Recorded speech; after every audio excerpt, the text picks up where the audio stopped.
Ayan po mga kabida, isang magandang oras sa lahat. Welcome po sa aking channel. Eto, pag-usapan po natin, ito pong fake news. Sampal sa mukha po mga kabida, na kuryente, na sunog.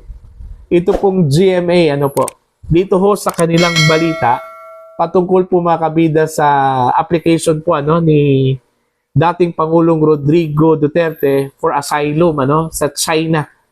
Nang sabi ho sa balita po ng GMA, dinenay daw, okay, yung asylum application po ni FPRRD.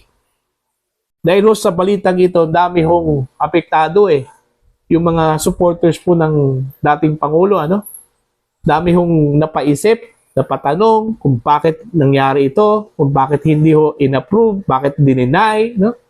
Kung tutuusin, magkaibigan itong China at saka itong si Digong, Oh. So parang ganun nagkaroon po ng wrong perception yung mga tao sa China dahil ho sa balitang ito. Kabida. As if gospel truth na po, Mantakin nyo, yung balita po nila, posted po ito, March 20, 2025, alas 10:26 po ng gabi, sa GMA News Online. Ang sabi po dito, Duterte denied asylum in China before ICC arrest, says source who detailed arrest. Ayun. So meron po silang source. Yung source po nila maling-mali. Okay? Fake news. Bakit? Kasi ito, babasahin ko po. Patunay po itong mga kabida na fake news ito, Alright? Ito po, balita ng News 5, posted 3 hours ago. Babasahin ko po, Nilinaw ni Chinese Foreign Ministry spokesperson Guo Jiakun na wala silang natanggap na anumang asylum application mula kay dating Pangulong Rodrigo Duterte. Iginiit ni Guo na nagpunta si Duterte sa Hong Kong para sa isang private vacation. Matatandaang paglapag ni Duterte sa Pilipinas mula Hong Kong ay inaresto siya sa bisa ng International Criminal Court arrest warrant. Kaugnay ito ng investigasyon sa umano'y crimes against humanity sa madugong war on drugs ng dating Pangulo. So yun po, yung balita, denial po ng Chinese Foreign Ministry po mga kabida patungkol ho dito sa balita po ng GMA News Online. Wala ho daw katotohanan kasi unang-una po wala pong aplikasyon. Walang dokumento na isinabmit Okay? O paano ho i-deny yung asylum application wala ho mga dokumentong isinabmit. Hindi ho nag-attempt si Digong na mag-apply for asylum. Unang-una po wala ho sa karakteristik po ni Digong po mga kabida na tumakas Diba? Kung tutuusin yung arrest warrant na yan, alam na po ni Digong doon pa lang sa Hong Kong. Doon pa lang sa Hong Kong, alam na po ni Digong na possibly, pag balik po niya ng Pilipinas, baka aarestuhin po siya, So, kung tutuusin, pwede na po gawin niyang opportunity yung pagpunta po niya ng Hong Kong na hindi na po babalik. Kasi unang-una po, pwede po siya makapag-apply po ng asylum either sa Hong Kong or sa China. Kasi madali lang po sa kanya kasi magkaibigan ka Itong si Xi Jinping at saka ito pong si Digong, Nung time po ni Digong, okay, may magandang relasyon po itong China at saka Pilipinas. Pero hindi ho ginawa yan ni dating Pangulong Duterte mga kabida kasi gusto ho niyang bumalik ng Pilipinas. Ayaw ho niyang magtago. Okay? Gusto ho niyang harapin kung ano mang yung kaso na kanya hong haharapin. Although paulit-ulit po niyang sinasabi na wala hong jurisdiction ito pong International Criminal Court. Okay? So yun po. Yun yung masaklap, Meron pong mainstream media na naging purveyor of fake news. Alright? So ito, malinaw man ito na fake news ito dapat ang gagawin po ng GMA po dito mga kabida, balikan nila yung kanilang source. Tapos, pagsabihan po, bakit ka nagbigay sa amin ng maling impormasyon? Bakit nyo kami sinunog? Tuloy, nakuryente po kami, ano? Oh. Ang masaklap lang po dito Kasi para bang pag mainstream yung magbalita, wala akong problema, parang credible.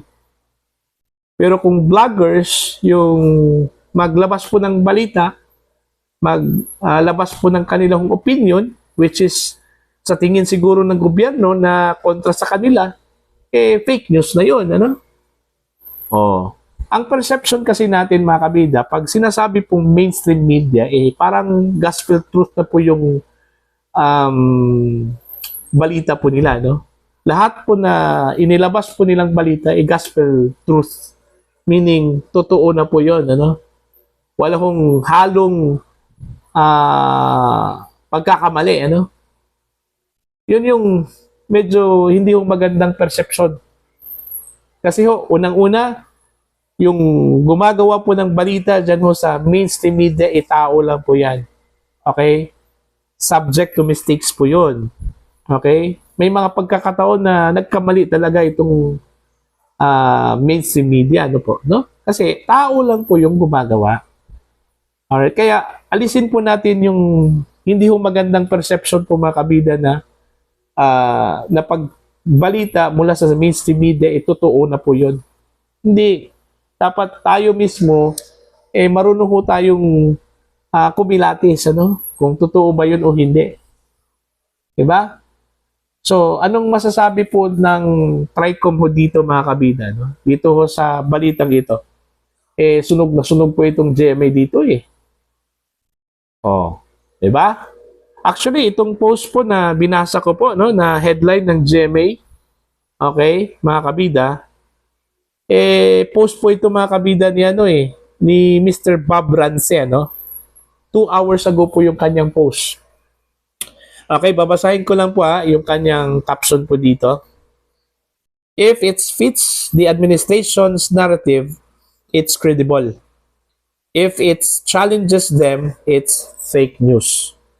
Kumbaga, kung yung information po, yung balita po na lumabas mula sa mainstream, pag fits po sa kanila, credible yon.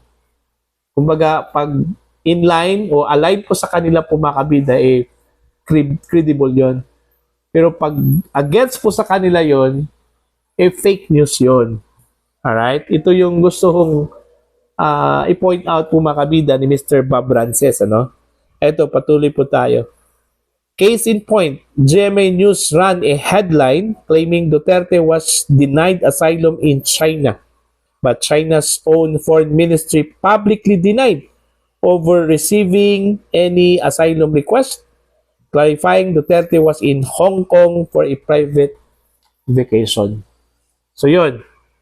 So wala na pong pagkakaiba yung mainstream at saka yung mga vloggers kung tutuusin po mga kabida. Minsan yung mga vloggers kumukuha ng balita sa mainstream.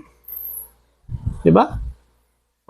Kami, mga vlogger, yung aming source is mainstream. Kung nagkamali yung mainstream, patay din kami. Ano?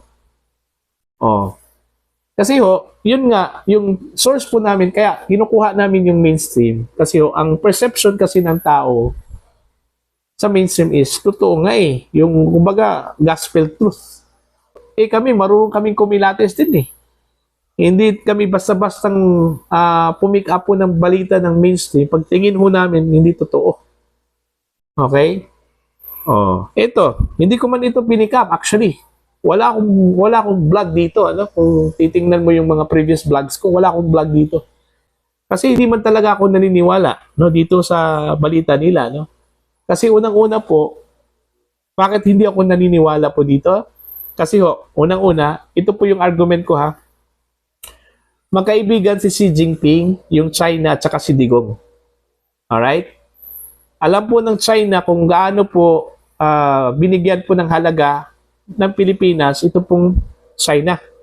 Nung time po ni former President Rodrigo Duterte mga kabida. Kaya nga, nung nalaman ko po itong balitang ito na dininay, hindi ako naniwala agad. Kasi ang nasa isip ko, bakit dininay? Kung totoo ito, bakit dininay? Magkaibigan po itong dalawa eh. Kaya doon pa lang mga kabida, napaisip na po ako. Ang sabi ko sa sarili ko, ay hindi ito totoo.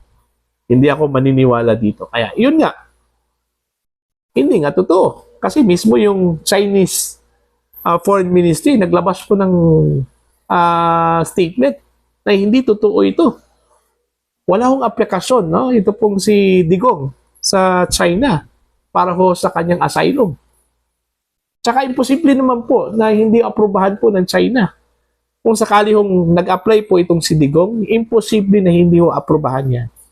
Kasi alam po nila kung ano yung malasakit po ni Digong sa China. No? Kung ano yung treatment ni Digong sa China, mga kabidad. Hindi yung ibig sabihin na ibinenta ni Digong yung Pilipinas sa China, kundi yung kanyang pakikitungo sa China is maganda. May magandang relasyon yung China at saka yung Pilipinas during his time. Okay? So, yun po, ano?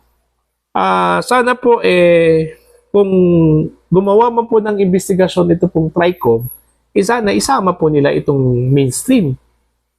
Okay? Kagaya po dun ho sa balita po sa Davao. Umalma itong city government of Davao. Kasi ho, ibinalita po ng mga ilang mainstream media outfits po mga kabida na sangkot yung kanilang registrar's office doon ho sa illegal registration po ng mga Chinese national. Where in fact, hindi pala doon ho sa Davao City nangyari yon, ano? Doon pala sa Santa Cruz, Davao del Sur. Okay? Katabi lang po ng Davao City, ano? So, yan lang po, ano? Ang ibig ko lang pong sabihin dito, mga kabida, yung point ko dito is, kung hinahabol po ng gobyerno ito pong fake news, hindi lang po sana i-single out yung mga vloggers. Pati rin yung mga nasa mainstream media, dapat po, magkaroon po ng monitoring ito pong TRICOM, no? Itong TRI-Committee po ng House of Representatives po, mga kabida. Kasi suportado ko po yung ginawa po ng TRICOM yung pagsupil po ng fake news. Kasi aminado tayo na may mga fake news talaga, no? Na lumabas sa iba't ibang mga social media platforms, ano? Okay, pero yun nga sabi ko, huwag ho nating i-single out. Hindi lang po vloggers. Pati yung mga mainstream, meron pong fake news. Okay? Ito, example na po ito mga kabida, no? So yun lang po, ano? Para ho sa inyong opinion and comments, you can comment down. Sa mga hindi pa po subscriber mga kabida sa aking channel, please subscribe. Just click the subscribe button, click the notification bell, click all para updated po kayo sa aking mga uploads. Maraming salamat po sa inyong lahat mga kabida. God bless.